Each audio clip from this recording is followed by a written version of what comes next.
Hello, everybody. Welcome back to another episode of the Unstoppable Dad Project. It has been a little while since you would have heard from me on a solo episode. So here I am back to do another solo episode for the week. It's been a while since I've published an episode. It's been about a month. I've just had to push the podcast to a little bit of a back seat. Had a little bit going on here at the moment. A lot of opportunities coming up, all good. Nothing really negative. It's just forced me to really sit back, reassess what I want out of life and what I want out of the direction for me professionally.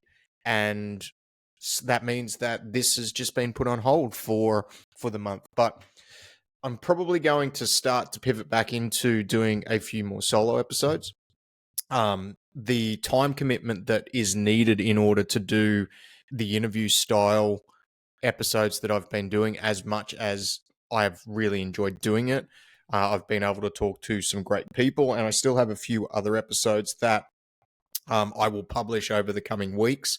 But it's a very, very heavy time commitment. And one of the things that I wanted to get on and talk about briefly on this episode today is that obviously things always change. I think that as human beings, the only constant that is really in life is change.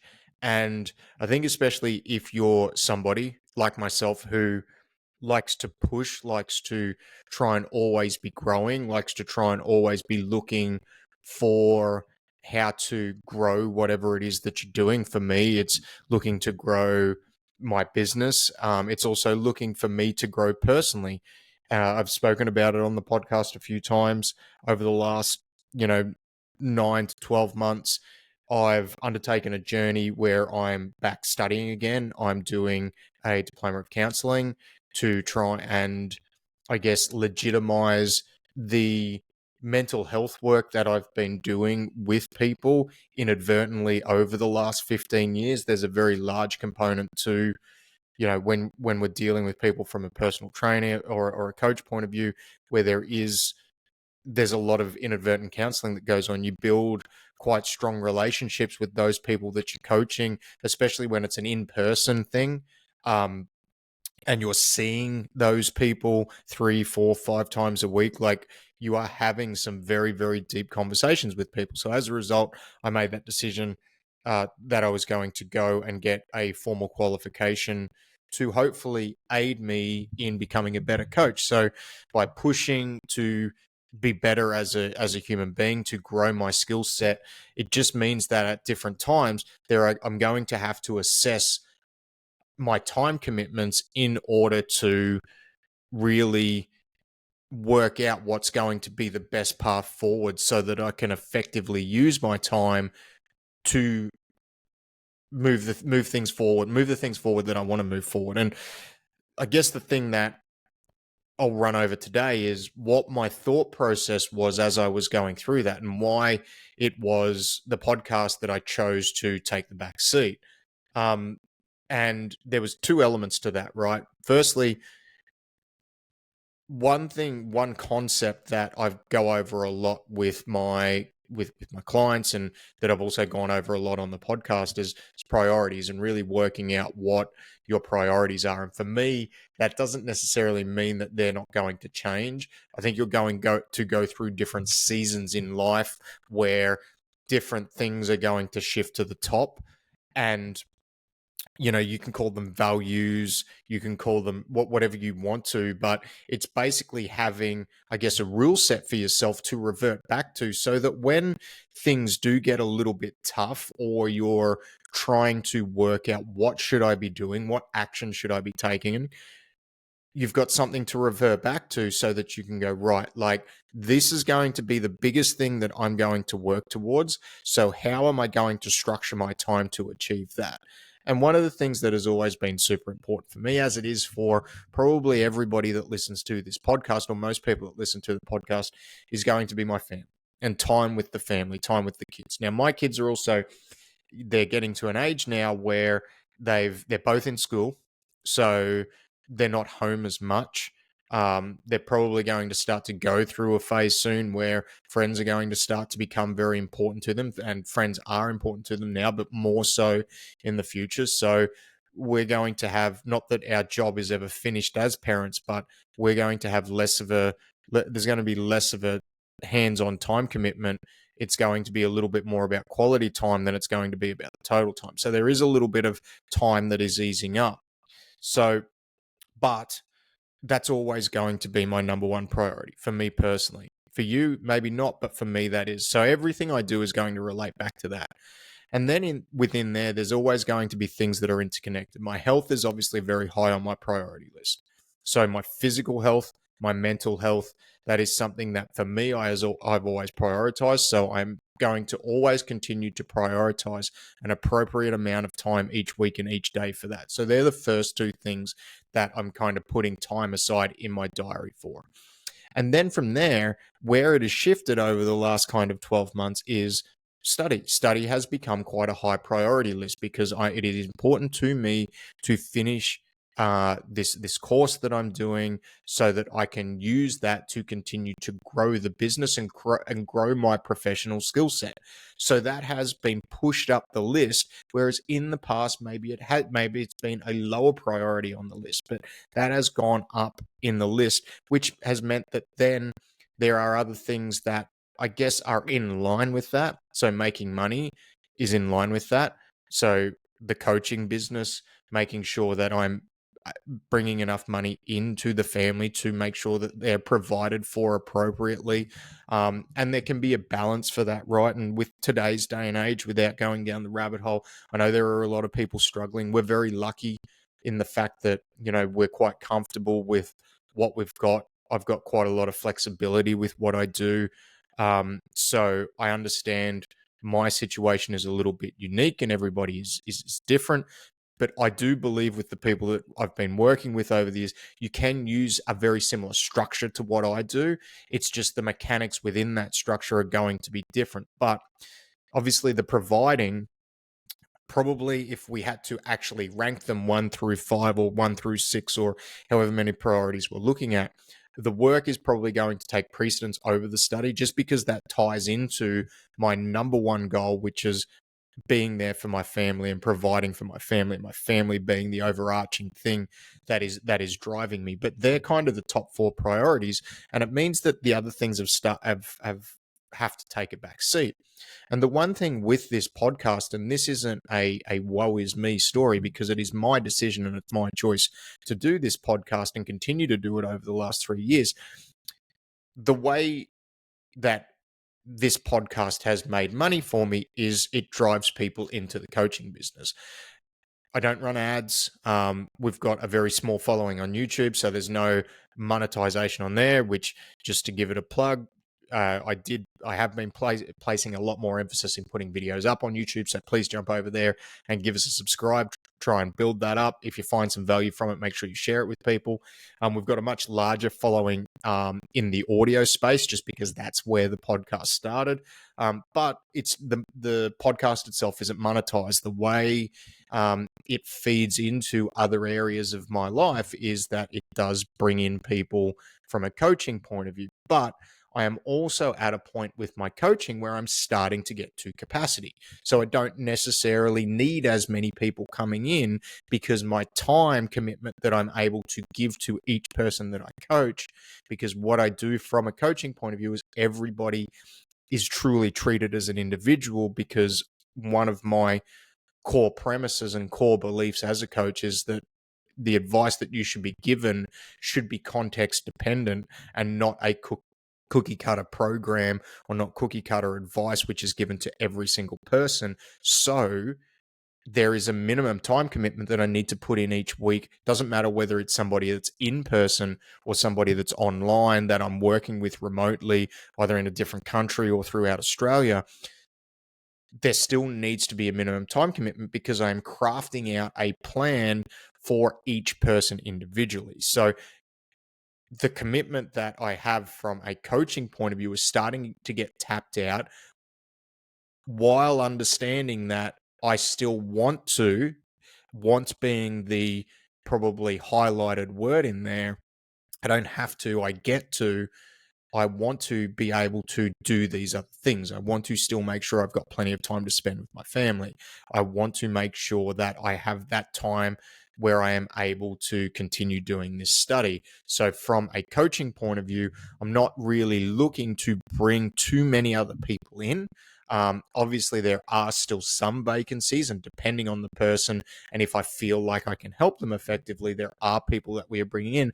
But the need for me to drive a lot more people into the coaching business is not there at this point in time.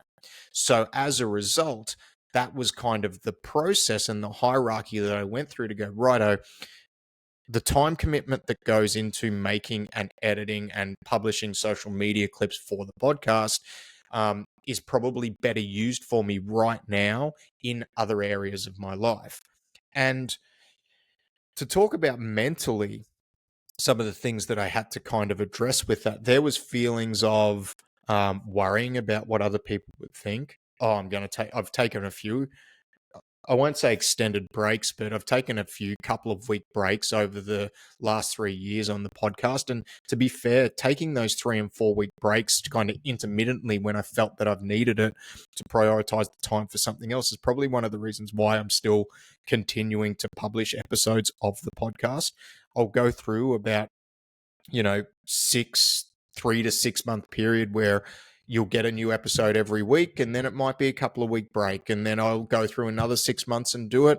But I've been doing that for the last 3 years, 3 and a bit years. And that's probably one of the reasons why I'm able to continue to do it, because I'm almost not putting too much pressure on myself for this, because I understand in the ecosystem of my life where it fits into everything.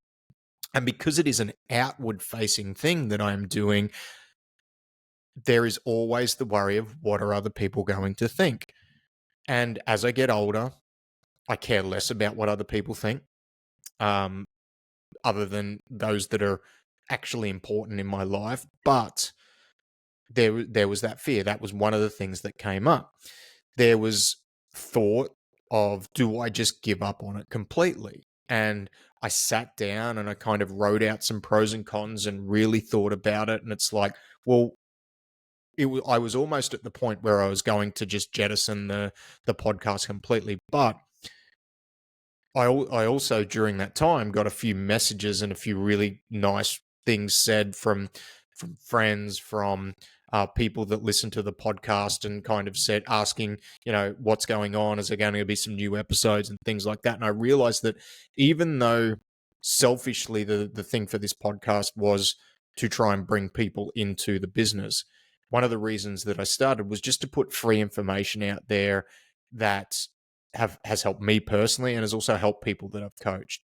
And I want to continue to be able to do that.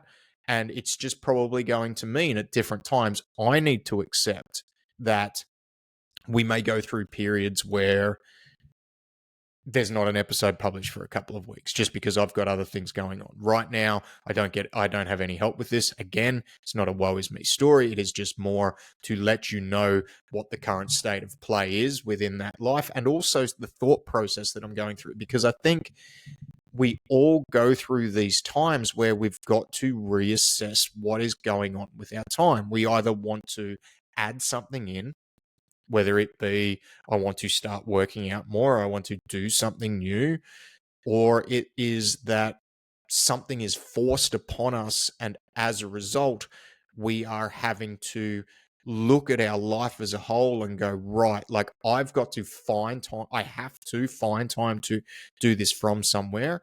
I was lucky. It wasn't forced upon me.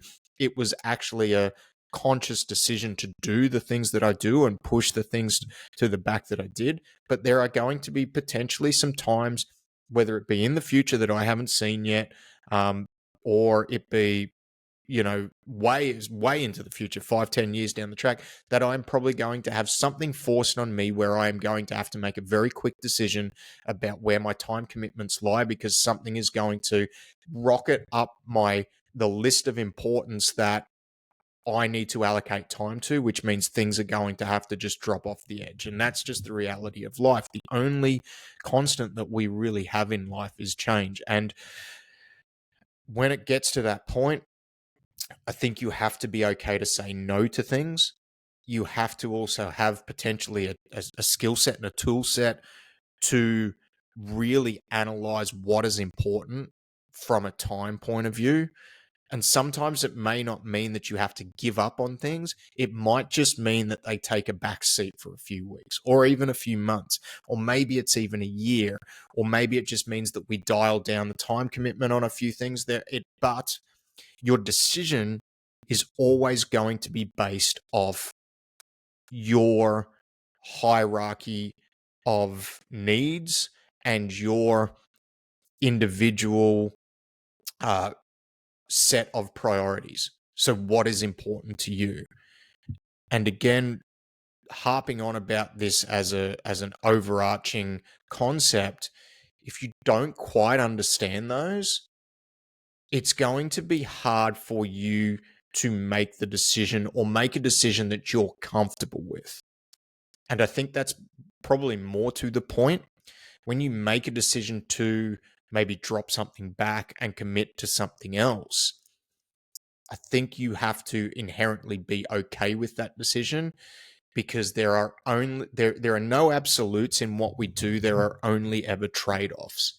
And not doing something or adding something in, there's always going to be something on the other end of the scales that is going to tip, or that's going to be affected by it. So say, for example, if I'm using the thing that I've just gone through, not doing this podcast, knowing that it brings in a certain amount of people into my program, I have to be okay with not getting those people come into the program because I'm not publishing regularly for the podcast. And that's a trade-off that I'm happy to make, because everything in life we do is going to be connected. And for me, that feeding into that is okay, because I know that I need to allocate the time that I would generally allocate to onboarding those new clients or writing programs for those people. That needs to be put into something else, which is, for me, the study. And the reason that is important to me is because I want to continue to grow. I want to continue to show my kids that it doesn't matter what age you're at, you should be constantly striving to be better. You should be constantly striving to learn new things.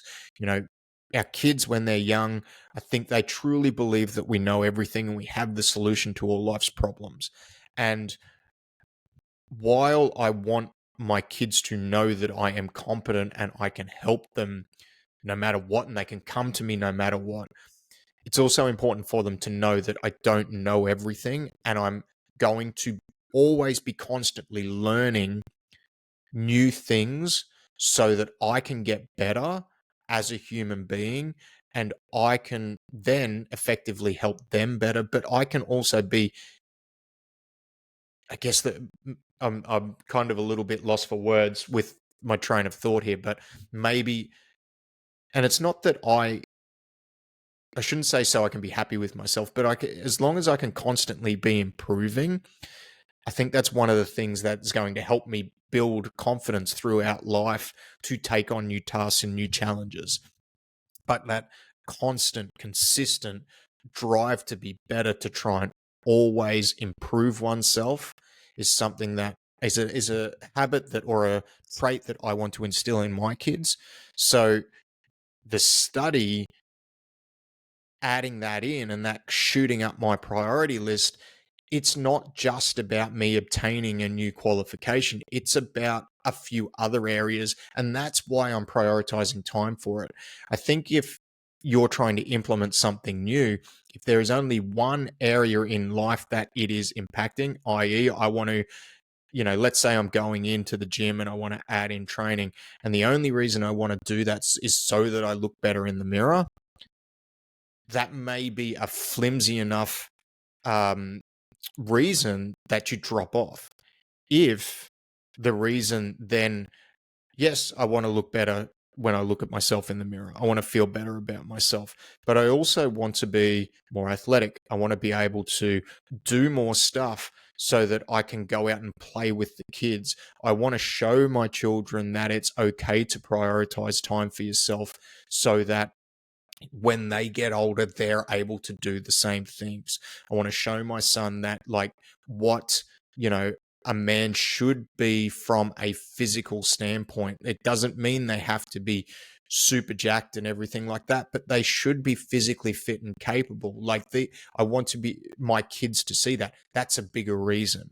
And those bigger reasons are the things that when you're trying to implement something new and you come up against a little bit of resistance and you've got to push through that, they're the things that are going to make you hold true to what you said you were going to do and follow through with it a little bit more.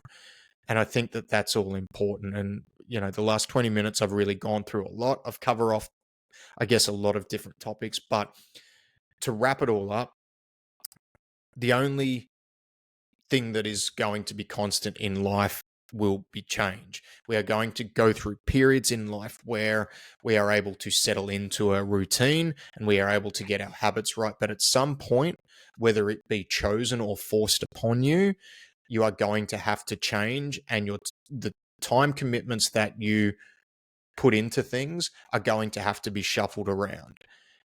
And for me, in order not to fall into a heap and kind of get too wrapped up about things, now that doesn't mean that I went through a day there where I was quite down and dejected. Like I was just not in a very good headspace, and I just took the day. I didn't really do anything. Like, you're going to still have times where it's not like it's just going to be, oh, I'm good, like I know exactly what to do. You may, but for me personally, there's mentally taxing times, but by having that hierarchy, by understanding my priorities, I'm able to refer back to that and go, right, this is how things are going to rank out for me now. That's maybe changed from what happened in 6 months ago, and that's okay. And this is how I'm going to start to structure my day and work towards doing something for the now. And that may change again in 2 weeks' time. That may change again in 3 months' time. That may change again in 6 months' time. But by having that, I guess, guiding star, that North Star, that compass to go back to, kind of get your bearings and go, right, all right, this is how we're going to structure things now. And then going through and following through with the plan that you've set out. And then maybe having to adjust it as you're working through it. That's really going to help when you go through times of change. And if you are struggling to find that for yourself, sometimes getting some external help is going to be the best thing you can do for yourself, for your family, and for those around you in order to get you back on track, because it is very hard to do that if you haven't had to do it for yourself before. And if you haven't already developed that skill set, I truly believe that is a skill set that you can develop. But sometimes in order to develop a skill set, we need to go to somebody who is able to help us develop that. So change is hard. Having to reprioritize things, it's a tough task for a lot of people, and it's a very hard thing to work through when you've got to work through it. But you can do it. Just don't let change ruin the important things in your life, and don't let that change get you so wrapped up that you fall into a heap and you give up, because you don't need to give up. It just means that things maybe need to shift for now. It's a season in your life that you're changing to a different person, and change, depending on your perspective on it, can be a good thing. There's no problems, there's only opportunities if you want to look at things that way. And look, some force change, some things that come up, I haven't been through that. A lot of what I've just been through has been chosen by myself, and I'm very lucky that that's the case. But I'm sure at some point there's going to be a force change that I'm going to have to deal with. And hopefully, my hope for me and my hope for those that are listening is that, I can use the tools that I've developed over the last 20 plus years to come up with a solution that I'm going to be happy with, that I'm going to be able to move forward with. So, look, as I mentioned throughout the podcast, I do have very few vacancies for coaching. So if you do want help with some of the things I've talked about today, please reach out. You can drop us a line on either Instagram or Facebook. Send us a message on there. If you're not looking for coaching and you enjoy the content, please make sure that you're subscribed on whatever podcast platform you're listening to this on. As I said, We are putting a lot of effort into YouTube when I'm doing episodes. So jump on there, give us a subscribe. But other than that, thanks again for joining me. I will see you on the next episode. Goodbye.